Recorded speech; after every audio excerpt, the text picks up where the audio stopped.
ហេតុអ្វីបានជាយើងជាអាណាព្យាបាលហ្នឹងគួរឲ្យកូនចៅរបស់យើងនឹងបោះបង់ការសិក្សានេះគឺវាមានសារៈប្រយោជន៍ខ្លាំងណាស់ចំពោះយើងគ្រប់គ្នា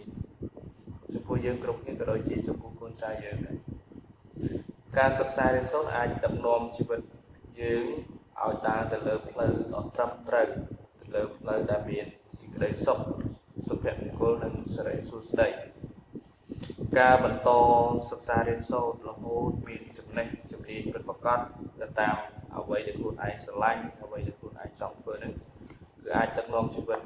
យើងនឹងឲ្យប្រសើរទៅបានកាលណាที่យើងបោះបង់ការសិក្សារៀនសូត្រវានឹងញ៉ាំងជីវិតយើងនឹងឲ្យជួបនឹងការលំបាក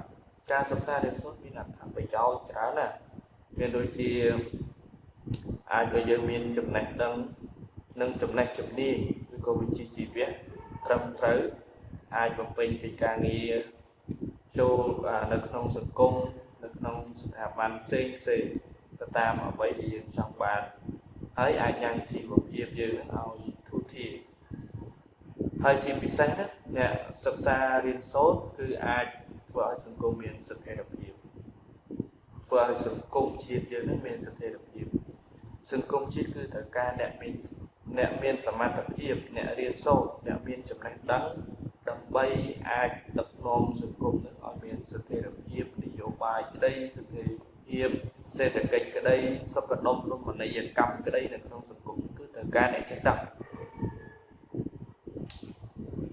ហើយការសិក្សារៀនសូត្រនេះគឺនឹងអាចញ៉ាំងយើងឲ្យមានគំនិតច្នៃប្រឌិតផ្សេងបន្តទៅទៀតសម្រាប់អភិវឌ្ឍសង្គមណាដើម្បីអាចដឹកនាំជីវិតរបស់យើងឲ្យវាមានភាពរលូនក៏ដូចជាធ្វើឲ្យជីវិតរបស់យើងល្អមានអាចតាមមានផ្លែមានផ្កាអញ្ចឹងយើងត្រូវការចំណេះដឹងហើយត្រូវការចំណេះដឹងមិនមែនយើងអត់រៀនហើយយើងចេះយើងត្រូវការឆ្លងកាត់ការរៀនវាសំខាន់មែនតើរៀនទាំងក្នុងសាលារៀនទាំងខាងក្រៅសាលារៀនទាំងសង្គមជុំវិញខ្លួនរបស់យើងអញ្ចឹងឃើញការរៀនវាអាចដឹកនាំជីវិតរបស់យើងឲ្យទៅកាន់ផ្លូវដ៏ត្រឹមត្រូវមួយនៅពេលដែលយើងរៀនយើងដឹងថាអីដែលយើងគួរធ្វើហើយអីដែលយើងមិនគួរធ្វើប៉ុន្តែបើសិនបើយើងអត់រៀនវិញយើងអត់ដឹង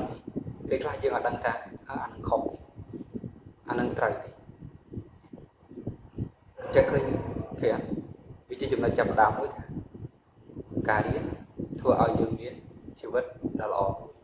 ការរៀនធ្វើឲ្យយើងមានជីវិតត្រឹមត្រូវមួយយល់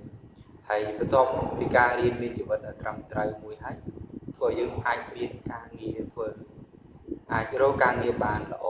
អាចជួយខ្លួនឯងអាចជួយគ្រួសារអាចជួយសង្គមជាតិប៉ុន្តែបើយើងអត់បានរៀនទេដំបូង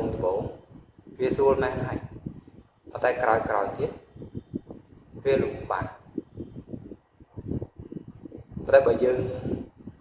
ចូលសាលារៀនហើយយើងខំប្រឹងរៀនវាលំបាកបន្តិចលំបាក10ឆ្នាំជាងប៉ុន្តែក្រោយពី10ឆ្នាំទៅយើងឡើងទៅអីតែបើយើងបានរៀនទេ10ឆ្នាំមុនក៏លំបាកក្រោយទៀតក៏លំបាកដែរ